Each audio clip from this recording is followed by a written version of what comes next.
നമസ്കാരം. ഒന്നും നോക്കണ്ട, നീ അവനെ അടിച്ചു കൊന്നോളൂ, ചവിട്ടി കൊന്നോളൂ എന്ന് പറയുന്ന ആവേശമൊന്നും ഇന്ന് ആ രണ്ട് യുവാക്കളുടെയും മുഖത്തില്ല. കഴിഞ്ഞ ദിവസം അതിദാരുണമായിട്ടുള്ള ഒരു കൊലപാതകം തിരുവനന്തപുരം വിഴിഞ്ഞത്ത് നടന്നിരുന്നു. ബാറിൽ നിന്നുണ്ടായിട്ടുള്ള വഴക്ക്, ഇതേ തുടർന്ന് രണ്ട് സഹോദരങ്ങൾ ചേർന്നുകൊണ്ട് 38 വയസ്സുള്ള ഒരു യുവാവിനെ അതിദാരുണമായിട്ട് കൊലപ്പെടുത്തിയ വാർത്തകളാണ് പുറത്തു വന്നത്. നമ്മൾ നിൽക്കുന്നത് ആ ഒരു സംഭവം നടന്ന സ്ഥലത്താണ്. ഇപ്പോൾ കഴിഞ്ഞ ദിവസം പുറത്തു വന്ന വീഡിയോ പ്രകാരം ആ രണ്ട് യുവാക്കളും പരസ്പരം ആവേശത്തിൽ മദ്യലഹരിയിൽ, അതിനേക്കാൾ ഉപരി മറ്റെന്തോ ലഹരി ഉപയോഗിച്ച തരത്തിലൊക്കെയുള്ള ആക്രോശമായിരുന്നു. യുവാവിനെ മരണപ്പെട്ടു എന്ന് ഉറപ്പായിട്ട് പോലും അതിദാരുണമായിട്ട് ഉപദ്രവിക്കുന്ന തരത്തിലുള്ള വീഡിയോ ദൃശ്യങ്ങളൊക്കെ പുറത്തു വന്നതാണ്. ഇന്നിപ്പോൾ നമ്മൾ പോലീസ് സ്റ്റേഷനിലേക്ക് എത്തുമ്പോൾ പോലീസ് സ്റ്റേഷനിൽ കാണുന്ന ആ രണ്ട് മുഖങ്ങൾ നിരാശയോടെ നിൽക്കുന്നതാണ് കാണാൻ സാധിക്കുന്നത്. കയ്യബദ്ധം പറ്റിപ്പോയി എന്ന് കൃത്യമായിട്ട് മനസ്സിലായ തരത്തിലുള്ള ആ രണ്ട് ശാരീരിക ശൈലി, അത് നമുക്ക് ശ്രദ്ധേയമാണ്. ആ രണ്ട് സഹോദരങ്ങൾ ഒരുപക്ഷെ വീടിന്റെ പ്രധാനപ്പെട്ട അത്താണിയായിരിക്കാം ആ രണ്ടുപേരും. അങ്ങനെയുള്ള രണ്ട് സഹോദരങ്ങൾ ഇന്നിപ്പോൾ അഴിക്കുള്ളിലാകാനുള്ള സാധ്യതകളിലേക്കാണ് വിരൽ ചൂണ്ടുന്നത്. ഏതായാലും നമ്മളിപ്പോൾ നിൽക്കുന്നത് കഴിഞ്ഞ ദിവസത്തെ വിഷു ആഘോഷവുമായി ബന്ധപ്പെട്ട ബാറിൽ തർക്കമുണ്ടാകുന്നതും ആ കൊലപാതകം നടക്കുകയോ ഒക്കെ ചെയ്തിട്ടുള്ള സ്ഥലത്താണ്. ഈ മുൻവശത്ത് കാണുന്ന സ്ഥലമാണ് ഈ പറയുന്ന സംഭവത്തിന് അടിസ്ഥാനമായിട്ടുള്ള ഏരിയ എന്ന് പറയുന്നത്.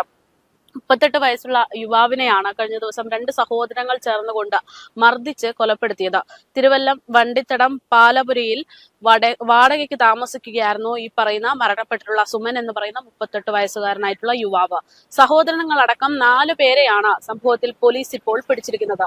അച്ചു, അനന്തു, സൂര്യജിത്ത്, ലാലു കൃഷ്ണൻ എന്നിവരാണ് പിടിയിലായിട്ടുള്ള ആ 4 പേർ. ബുധനാഴ്ച രാത്രി 12:30യോടെയാണ് ഏകദേശം കൊലപാതകം നടന്നതെന്നാണ് സൂചന. സംഭവത്തിന്റെ ദൃശ്യങ്ങൾ പുറത്തു വന്നത് വളരെയധികം ഞെട്ടിപ്പിക്കുന്നതാണ്. കാരണം ആ വീഡിയോ ദൃശ്യങ്ങളിൽ കൃത്യമായിട്ട് ഇവർ വിളിച്ചു പറയുന്നുണ്ട്, തന്റെ സഹോദരനെ ഉപദ്രവിച്ചു, അവനെ കൊന്നു കളഞ്ഞോളൂ, കേസ് വന്നു കഴിഞ്ഞാലൊക്കെ ഞാൻ നോക്കിക്കോളാം, നീ തല്ലടാ എന്നൊക്കെ ഉള്ള രീതിയിലാണ് ആക്രമണങ്ങളൊക്കെ നടത്തിയിട്ടുള്ളത് എന്നുള്ളതാണ്. എന്തായാലും വിഷു ആഘോഷത്തിന് ശേഷം രാത്രി 11:00 അച്ഛനും സഹോദരങ്ങളും സുഹൃത്തുക്കളും ബാറിൽ മദ്യപിക്കാനായിട്ട് എത്തുന്നത്. അതിനുശേഷം മറ്റൊരാളുമായിട്ട് ബാറിനുള്ളിൽ തന്നെ വെച്ച് വഴക്കുണ്ടാകുകയായിരുന്നു. ഈ തർക്കം കണ്ട് അത് പരിഹരിക്കാൻ വേണ്ടി എത്തിയ ആളാണ് ഈ മരണപ്പെട്ടിട്ടുള്ള സുമൻ എന്ന് പറയുന്നത്.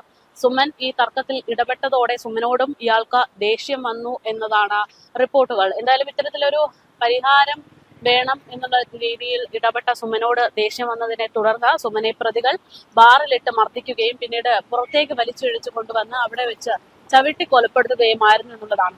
രക്ഷപ്പെടാൻ വേണ്ടി ബാറിൽ നിന്ന് ഇറങ്ങി ഓടിയ സമയത്താണ് സുമനെ റോഡിലിട്ട് അതിക്രമിക്കാൻ ഈ രണ്ട് സഹോദരങ്ങളും തീരുമാനിക്കുന്നത്. അവശനിലയിൽ റോഡിൽ ഇവരെ ആക്രമിച്ചതിനു ശേഷം അവശനിലയിലായിട്ടുള്ള സുമനെ റോഡിലിട്ട് അങ്ങോട്ട് തള്ളിയിട്ട് പോകുന്ന രീതിയും ഉണ്ടായിരുന്നു, ഉപേക്ഷിച്ച് പോകുന്ന രീതിയും ഉണ്ടായിരുന്നു. തലയ്ക്ക് ഗുരുതരമായിട്ടുള്ള പരിക്കേറ്റാണ് അയാൾ മരണപ്പെട്ടത് എന്നുള്ളതാണ് സൂചന. വലിയ ആക്രമണത്തിൽ പരിക്കേറ്റ അബോധാവസ്ഥയിലായിരുന്ന സുമനെ വിഴിഞ്ഞം പോലീസ് എത്തി ആശുപത്രിയിൽ എത്തിച്ചു എങ്കിലും രക്ഷിക്കാനായില്ല എന്നുള്ളത് വളരെ ദാരുണമായിട്ടുള്ള ഒരു സംഭവം തന്നെയാണ്. സുമന്റെ തലയിലും മുഖത്തും നെഞ്ചിലും ചവിട്ടുന്നതിന്റെ ദൃശ്യങ്ങൾ അടക്കമാണ് പുറത്തു വന്നിട്ടുള്ളത്. വീഡിയോ ചിത്രീകരിച്ച ആളിനെ ഭീഷണിപ്പെടുത്തുന്നതും കേസ് വന്നാലും സാരമില്ല, അവനെ ചവിട്ടടാ കൊല്ലടാ എന്നുള്ള തരത്തിലുള്ള ആക്രോശങ്ങളും ഒക്കെ ഈ ഒരു പ്രതികളുടെ ഭാഗത്തു നിന്നുണ്ടായി എന്നതും ഏറെ ശ്രദ്ധേയമാണ്. എന്തായാലും ഇതിന്റെ CCTV ദൃശ്യങ്ങളടക്കം, സംഭവത്തിന് ആസ്പദമായിട്ടുള്ള CCTV ദൃശ്യങ്ങളടക്കം പുറത്തു വന്നു കഴിഞ്ഞു. ഏകദേശം 12ഓളം ആളുകൾ ഈ സംഭവ സ്ഥലത്ത് ഉണ്ടായിരുന്നു എന്നുള്ളതാണ് റിപ്പോർട്ടുകൾ. അവിടെ നിന്ന് ഈ സംഭവ ദൃശ്യങ്ങളൊക്കെ നോക്കി നിൽക്കുന്ന സാഹചര്യം, അല്ലെങ്കിൽ വീഡിയോ എടുക്കുന്നത് മാത്രമായിരുന്നു എന്നുള്ളതാണ് പുറത്തു വരുന്ന വിവരം. നമുക്ക് ഏറെ ആശങ്കയോടെ നിൽക്കുന്ന ഒരു സാഹചര്യമാണ് ഇതൊക്കെ തന്നെ. അതായത് ഒരാളെ നമ്മൾ കൺമുന്നിൽ വെച്ച് ഇത്തരത്തിൽ അതിക്രൂരമായിട്ട് ആക്രമിക്കപ്പെടുകയും കൊല ചെയ്യപ്പെടുകയും ചെയ്യുമ്പോൾ ഇടപെടാൻ ഒരു മനുഷ്യർക്കും ധൈര്യം വരുന്നില്ല എന്നുള്ളത് പറയുമ്പോൾ വളരെ ദയനീയമായിട്ടുള്ള കാര്യമാണ്. എന്തായാലും നമ്മൾ ഈ കാണുന്ന ദൃശ്യം, ഇവിടെയാണ് ആ ഒരു 38 വയസ്സുകാരൻ പിടഞ്ഞ് മരിച്ചത് എന്നുള്ളതാണ്. വളരെ ദാരുണമായിട്ടുള്ള ഒരു സംഭവം എന്ന് വേണമെങ്കിൽ നമുക്ക് ഇതിനെക്കുറിച്ച് പറയാം. കാരണം ആഘോഷം, ഒരു മനുഷ്യന് എന്ത് ആഘോഷമാണ് എങ്കിൽ പോലും ഈ ലഹരിയെ ആശ്രയിക്കുമ്പോൾ ഒരുപക്ഷെ അത് തന്റെ ജീവിതത്തിനെ തന്നെ താളം തെറ്റുന്ന തരത്തിലേക്ക് എത്തിക്കും എന്നതിന്റെ ഒരു തെളിവ് കൂടിയായിട്ട് മാറുകയാണ് ഈ ഒരു സംഭവം എന്നുള്ളതാണ്.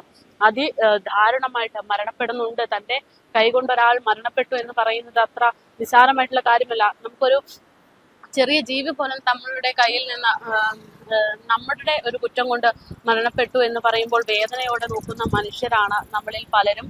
അങ്ങനെയുള്ള ആളുകൾക്കിടയിലേക്കാണ് ഈ പറയുന്നത് പോലെ ഒരാളെ രണ്ട് സഹോദരങ്ങൾ ചേർന്ന് ചവിട്ടി കൊലപ്പെടുത്തിയിരിക്കുന്നത് എന്ന് നമ്മൾ കേൾക്കേണ്ടി വരുന്നത്. എന്തായാലും കൊല്ലപ്പെട്ട സുമനുമായി പ്രതികൾക്ക് പ്രത്യേകമായിട്ടുള്ള ഒരു മുൻപരിചയമോ ഒന്നും തന്നെ ഉണ്ടായിരുന്നില്ല. ഈ ബാറിൽ നിന്നുണ്ടായിട്ടുള്ള വാക്കേറ്റം അത് തന്നെയാണ് ഈ കൊലപാതകത്തിന് കാരണം എന്നുള്ളതാണ് പ്രാഥമിക നിഗമനം. പ്രതി അച്ചുവും ഷാൻ എന്നയാളും തമ്മിലുണ്ടായിട്ടുള്ള വഴക്കാണ് ഇതിനൊക്കെ തുടക്കം കുറിക്കുന്നത്. വഴക്ക് പിന്നീട് കയ്യാങ്കളിയിലേക്ക് മാറുന്നു. ഇതിൽ ഇടപെട്ട സുമനോടും അച്ചുവിന് ദേഷ്യം വരുന്നു. പിന്നീട് അച്ചു സുമനുമായിട്ട് കയ്യാങ്കളിയാകുന്നു. രാത്രി 12 മണിയോടെ പുറത്തെത്തിയ സുമൻ ബാറിന് മുന്നിൽ വെച്ച് അച്ചുവിനെ തല്ലുകയടക്കം ഉണ്ടായി എന്നാണ് സൂചന. ഇതേ തുടർന്ന് അച്ചു സഹോദരൻ അനന്തുവിനെ വീട്ടിൽ നിന്ന് വിളിച്ചു വരുത്തിയാണ് കൊലപാതകം നടത്തിയിരിക്കുന്നത്.